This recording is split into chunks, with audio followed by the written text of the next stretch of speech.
हो गई है पीर पर्वत सी अब पिघलनी चाहिए, इस हिमालय से कोई गंगा निकलनी चाहिए। सिर्फ हंगामा खड़ा करना मेरा मकसद नहीं, मेरी कोशिश है कि ये सूरत बदलनी चाहिए। नमस्कार, मैं हूं योगिता सोनी और आप देख रहे हैं डेजर्ट स्टॉर्म न्यूज़। आज के जो हमारे गेस्ट हैं, मैं कहना चाहूँगी कि जब हम समाज की धारा से हटकर कुछ अलग करना चाहते हैं या उसकी कोशिश भी करते हैं तो हमें कई चुनौतियों का सामना करना पड़ता है। तो आज के हमारे गेस्ट की कहानी उन चुनौतियों से भरी है। आइए उनसे बात करते हैं और जानते हैं उनकी चुनौतियों के बारे में और क्या सोचकर उन्होंने इस धारा से हटकर कुछ करने का सोचा। आइए बात करते हैं आवर्दान जी से। नमस्कार आवर्दान जी। नमस्ते। बहुत बहुत स्वागत है आपका हमारे चैनल पे। Thank you so much ma'am. जी बताइए, एक जो समाज ने हमारे जो एक परिपाठी बनाई हुई है, जो धारा बनाई हुई है, उससे अलग हटकर आपने कुछ करने का क्यों सोचा? एक्चुअली मैम जैसलमेर एक ऐसा प्रदेश रहा है, सदियों पुरानी एक परंपरा रही है जैसलमेर की, कि जैसलमेर ने विश्व के मानचित्र पटल पर अपनी एक अलग और विशिष्ट पहचान बना रखी है। वो अपनी कला और दम पे बना रखी है। ऐसा कहा जाता है जैसलमेर वो शहर है जहाँ के ऐसे बासिंदे हुआ करते थे जिन्होंने अपनी कला और दम पे न जाने किस क्षेत्र पर इस जैसलमेर को लेकर गए। आज जैसलमेर एक उस मुकाम पर पहुंच गया है कि जैसलमेर में कला ही सब कुछ है। आज लोग अगर आते हैं तो सिर्फ यहाँ की कला और संस्कृति को देखने आते हैं। जैसलमेर की इसी कला और संस्कृति को एक चरम पर ले जाने के लिए यहाँ एक बहुत उम्दा लेवल के एक आर्टिस्ट हुआ करते थे, क्वीन हरीश जी, जिन्होंने अपना पूरा जीवन जैसलमेर की कला और संस्कृति को देने में समर्पित कर दिया था। मैं उनको अपना गुरु मानता था, मैं सदियों से उनको अपना गुरु मानता था। वो एक ऐसी शख्सियत थी जिन्होंने जैसलमेर पूरे को प्रूफ कर दिया था कि कला किसी भी चीज़ की मोहताज नहीं होती। कहते हैं कि हुनर हुआ तो दुनिया पहचान करेगी, वरना एड़ियाँ उठाने से कभी किरदार नहीं उठा करते थे। क्वीन हरीश एक ऐसी शख्सियत हुआ करती थी जिन्होंने अपनी कला के दम पे पूरी विश्व को अपने तरफ आकर्षित कर रखा था। मैं उन्हीं की पद चिन्हों पर चलकर मैंने कला सीखी। मैं जो कर रहा हूँ मैम आज के टाइम में, वो एक है ड्रैगन आर्ट, यानी एक लड़का होके लड़की बनके अपने आप को रिप्रेजेंट करना और उसके बाद बखूबी उस अदाओं में जाना। यानी मेरा सफ़र थोड़ा टिपिकल था। मैंने जब ये पहला कदम बढ़ाया तो उस समय न जाने कितनी चुनौतियों का सामना करना पड़ा, क्योंकि जैसलमेर राजस्थान के अंतिम छोर का वह जिला है जहां इन चीज़ों को बहुत एक अलग नज़र से देखा जाता है, एक अलग दृष्टि से देखा जाता है, हीन दृष्टि से देखा जाता है। यानी इस समाज के लोग इस चीज़ को एक्सेप्ट नहीं करते। लेकिन मेरी मेहनत, मेरी ताकत, मेरी हिम्मत, मेरी आवाज़ उस समय बुलंद हो गई जब मैं 2007 में राष्ट्रपति अवार्डेड हुआ।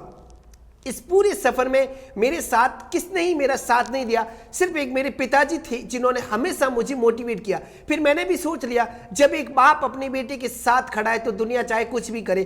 कहते हैं कि कौन कहता है कि बादलों में छेद नहीं होता, जरा तबीयत से पत्थर उछाल कर तो देखो। मैंने भी वही काम किया। पापा मेरे साथ थे। पापा ने एक ही चीज बोली कि बेटा तू जो कर रहा है, तेरा हुनर, तेरी ताकत है, ये दुनिया तेरे काम नहीं आएगी, क्योंकि दुनिया सिर्फ सलाह देती है, साथ कोई नहीं देता।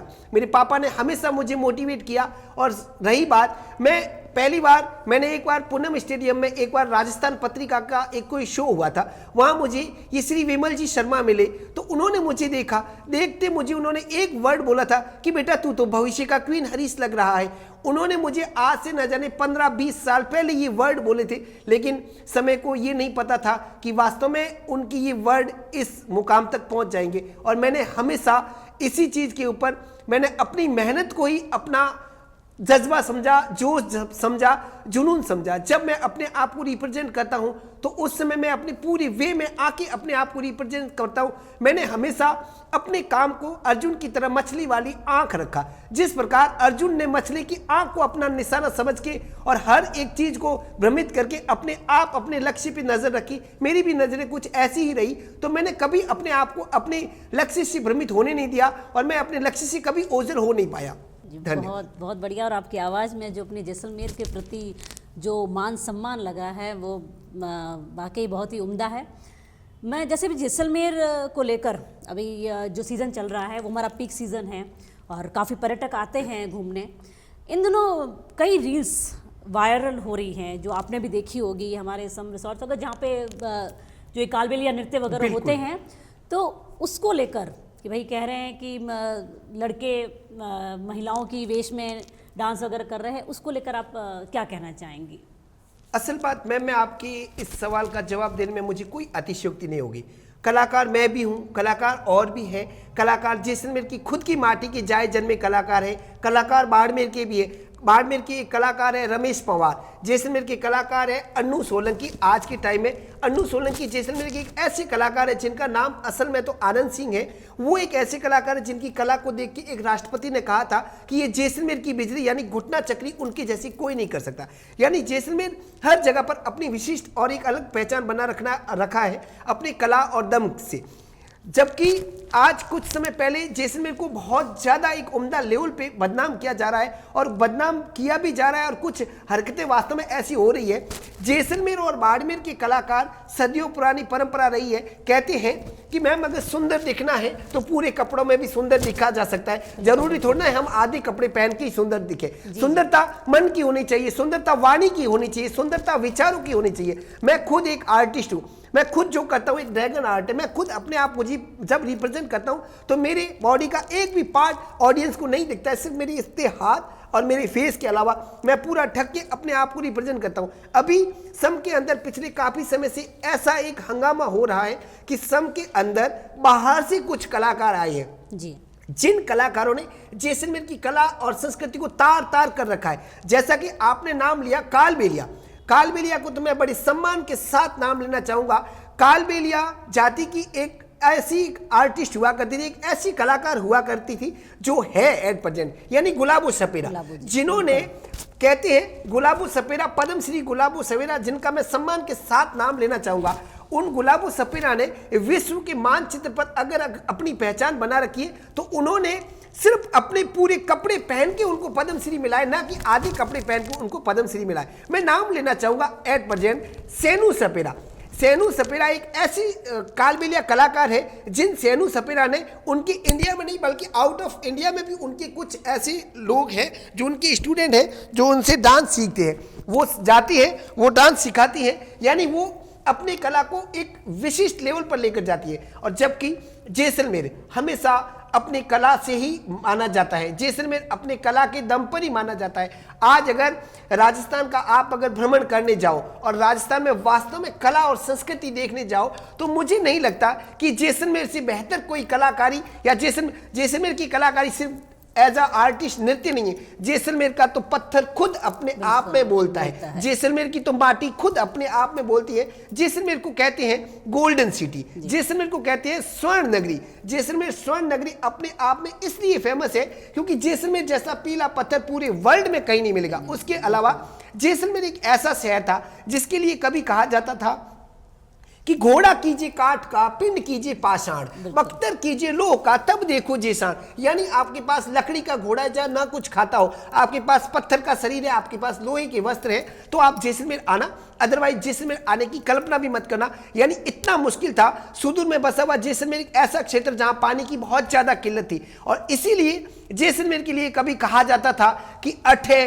खून सस्तो है पर पानी महंगो है। यानी इसी पानी की किल्लत को देखते हुए ये जैसलमेर का जो सोनारगढ़ दुर्ग, यानी एक ऐसा दुर्ग था जो 859 साल पुराना किला, बिना किसी सीमेंट और चूने पत्थर के बनाया गया किला, जो आज भी अपनी अमिट छवि, अपना अमिट इतिहास लेकर खड़ा है। और यहाँ हर एक, मैं तो कहना चाहूंगा, मैं जो ड्रैगन आर्ट करता हूँ, मैंने तो ड्रैगन आर्ट असल मायने में सीखी, मैंने क्या मेरे गुरु क्वीन हरीश ने भी सीखी, तो कहीं ना कहीं इन ब्राह्मणों को देख कर ही सीखी। हम जब छोटे थे तो जैसलमेर के गोपा चौक के अंदर एक रम्मत हुआ करती थी। रम्मत एक ऐसी नाट्य कला है जिसमें जितने भी पुरुष होते हैं जो औरत का गेटअप लेकर और वो एक गेट करते हैं, उसमें अपनी पूरी भाव भंगिमाएं लाते हैं और पूरे उस वे में आके और जितनी भी जो महिलाएं हैं वो उनको देखती है। और बाकायदा मैंने तो रम्मत का वो भी रूप देखा है जहां औरत खुद अपने पति को तैयार करती है, पूरा साड़ी पहनाना, पूरा गेटअप करना और उनको भेजती है। यहाँ की जैसलमेर के जो नामचीन ब्राह्मण है, मैं उनका दिल से सम्मान करता हूँ। मैंने वास्तव में अगर पूछा जाए मेरे से कि आपने ये लेडीज गेटअप करते समय कुछ भी नहीं सोचा, तो मेरे दिमाग में बिल्कुल भी नहीं आया, क्योंकि मैंने इन ब्राह्मणों को ही देखा था। क्योंकि बहुत ही आसानी से देखते आए हैं। बिल्कुल कहते कि जो दिखता है वो बिकता है और जो देखते हैं हम वो सीखते हैं। मैंने भी जब रमत में इन लोगों को देखा तो मेरे को लगा कि कहीं ना कहीं जब ये लोग अपने घर से तैयार होके आते हैं, इनकी कुछ ऐसे बच्चे रमत में आते थे जिनकी माँ खुद उनको लेडीज की गेटअप में भेजती, तब मुझे लगा कि मुझे दुनिया से क्या मतलब, जब एक माँ अपने बेटे को लेडीज गेटअप करके तैयार। और रही चीज जैसलमेर, वैसे भी अपने आप को अगर कहूं तो यहाँ के जितने भी भाटी शासक हैं आज भी अपने आप को भगवान श्री कृष्ण के वंशज मानते हैं। एट प्रेजेंट महारावल चैतन्य राज सिंह जी हैं, वो अपने आप को भगवान श्री कृष्ण की 159वीं संतान मानते हैं। तो भगवान श्री कृष्ण ने भी जब राधा का वेश करके और खुद राधा को कृष्ण बना दिया था, जब उनसे ये परंपरा आई थी तो भला हम क्यों चूके। जब कहते हैं कि भगवान विष्णु ने भी जब छलिया का रूप किया था तो उन्होंने भी न जाने कितने रूप किए थे। बताया कि आपके गुरु रहे हैं क्वीन हरीश, और उनका नाम तो आज कौन नहीं जानता है। तो आज जैसे आपने ही कहा कि मुझे कई लोग उन्हें उनकी प्रतिछाया कहते हैं कि आप में वो दिखाई देते हैं उन्हें, तो कैसा महसूस करते हो और भविष्य में आप अपने इस कला का क्या भविष्य देखते हो? कहते हैं, मैं तो एक ही बात बोलना चाहूँगा, खुदी को खुदी सिकर बुलंद इतना कि खुदा पूछे तेरी रजा क्या है। क्वीन हरीश जैसलमेर की माटी के वो लाल थे जिन्होंने जैसलमेर की कला को एक विश्व के अंदर अलग पहचान दिलाई थी, वो क्वीन हरीश थे। क्वीन हरीश कहते हैं कि जैसलमेर के अंदर एक ऐसे छोटे से घर परिवार से जाए जन्मे थे। उनका बचपन बहुत दुख भरी कहानी थी। उनके बहन थी और उनके घर का पालन पोषण करने वाला कोई नहीं था।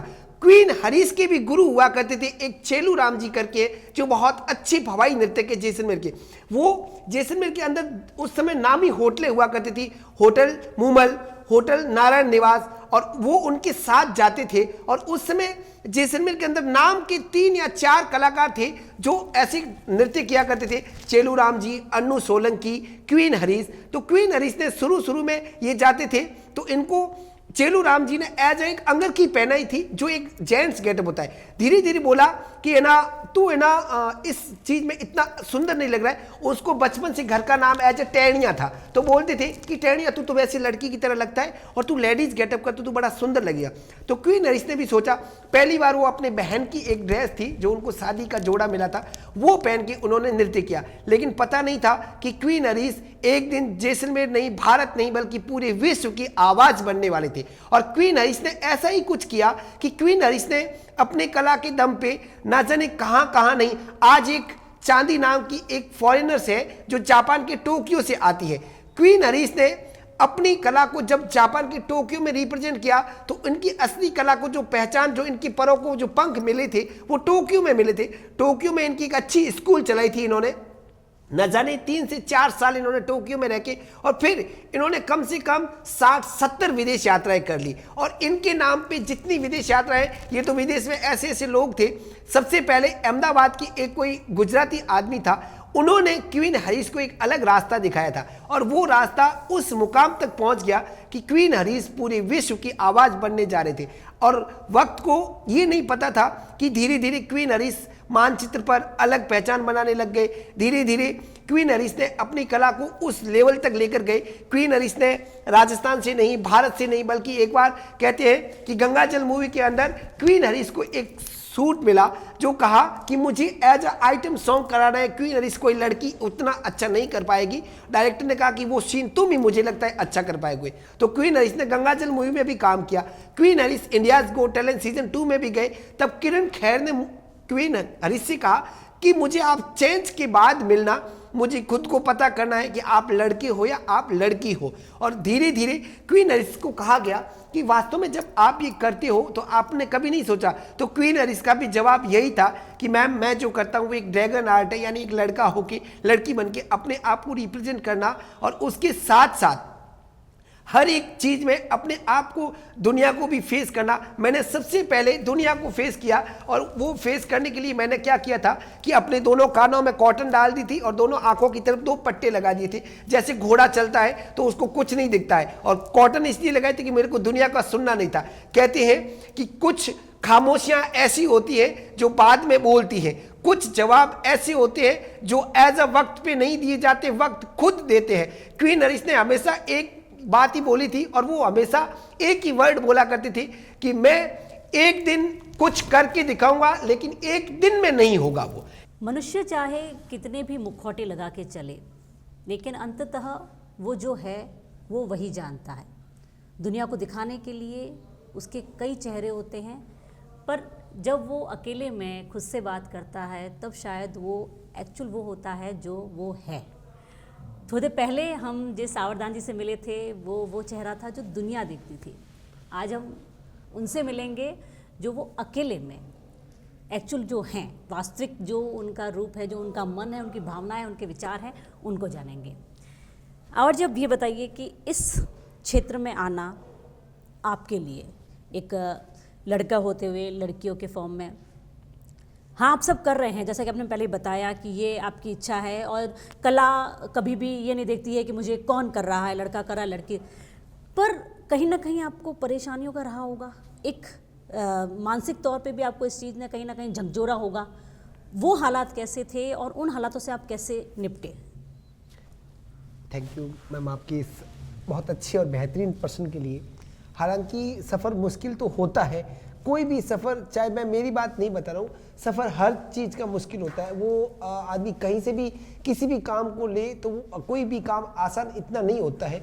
हर काम कहते हैं कि हज़ारों मील की दूरी तय करने से पहले पहला कदम तो आगे लेना ही पड़ता है। अब वो चाहे कोई सा भी क्षेत्र हो, अगर कोई आदमी अगर नई चीज़ करेगा तो उससे पहले अवहेलनाओं का सामना झेलना पड़ेगा, लोगों के ताने झेलने पड़ेंगे, लोग उन्हें क्या कहते हैं, किस नज़र से देखते हैं, उसका अपना नज़रिया होता है। वो अपने आप आदमी उस वे में जाकर और क्या करता है, कैसा करता है, कितना करता है, वो उसके ऊपर निर्भर करता है। कई बार क्या होता है, जब आदमी चलता है तो उसके साथ दो थिंग्स उसके साथ चलती है, एक पॉजिटिविटी और एक नेगेटिविटी। अब आदमी को खुद को सेलेक्ट करना पड़ता है कि आदमी को कौन सा रास्ता चुनना है, नेगेटिव वाला चुनना है या पॉजिटिव वाला चुनना है। क्योंकि हर काम के लिए कई बार क्या होता है, किसी घर में, जैसे जैसलमेर एक ऐसा जगह है, एक ऐसे क्षेत्र है जहाँ लड़कियां अगर पढ़ती हैं तो लोग उसको भी देखते हैं, अरे इस लड़की को इतना पढ़ा लिखा के क्या करोगे, इस तो वैसे ही लोगों के घर जाना है, ये तो कल के दिन ससुराल जाएगी, आप क्यों, यानी उसको भी झेलना पड़ता है।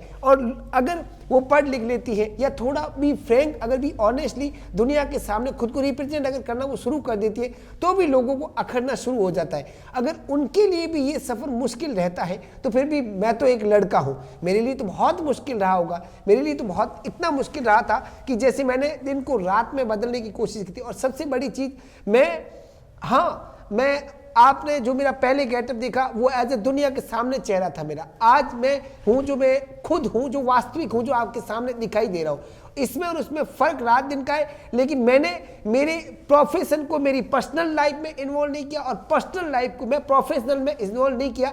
इसलिए शायद लोग मुझे पसंद करते हैं, इसलिए लोग शायद मुझे इज्जत देते हैं। उसका कारण यही है क्योंकि मेरा घर है, परिवार है, समाज है, बच्चे हैं, माँ है, बाप है, भाई है, बहन है, भांजी है, सारा भरा पूरा परिवार है। लेकिन उस परिवार में भी लोग मेरे परिवार वालों की भी इज्जत करते हैं मेरे काम के पीछे। क्यों? क्योंकि मैं वो हूँ, कहते हैं कि ना कुछ भी काम करो लेकिन ना उसको आप हर समय साथ लेकर मत घूमो, ढिंडोरा मत पीटो। मैं वो नहीं करता हूँ। मैं प्रोफेशन में घुसता हूँ तो मैं पूरी अदाएं लाने की कोशिश करता हूँ, मैं पूरे वे में घुस के काम करता हूँ। मजाल है कि सामने अगर है ना एक बार तो कहे ना कि चाहे शकीरा को बुलवा दो, अगर शकीरा को बुलाओगे ना तो भी मैं अपनी जगह बेस्ट, मैं वो कलाकार हूं जो मैं हमेशा अपने आप को बहते हुए पानी की तरह समझता हूं। मैंने कभी अपने से ऊपर लेवल के कलाकार को देखकर मैंने मेरा मोरल डाउन नहीं किया और मेरे से नीचे कलाकार को देखकर अपने आप को कभी अप नहीं बना। मैं हमेशा अपने आप को स्थिर लेकर चलने वाले कलाकारों में से हूं, क्योंकि स्थिरता हमेशा हर समान रहती है। क्योंकि कई बार क्या होता है कि हद से ज्यादा ऊपर उड़ना भी आदमी के लिए नुकसानदायी होता है। मैंने एक ही चीज दिमाग में रखी कि प्रशंसा और अवहेलना से कोई फर्क नहीं पड़ता है, लेकिन करना वही है जो मन कहता है। मेरा मन कहता है कि मैं जो कर रहा हूं वो बेस्ट कर रहा हूं, मैं जो कर रहा हूं वो अच्छा कर रहा हूं, मैं जो कर रहा हूं वो समाज के लिए शायद एक चुनौती भरा काम था, जो अब तो चुनौतियां खत्म हो गई क्योंकि अब तो हर चीज के लिए वो चीज सम्मान हो गई है।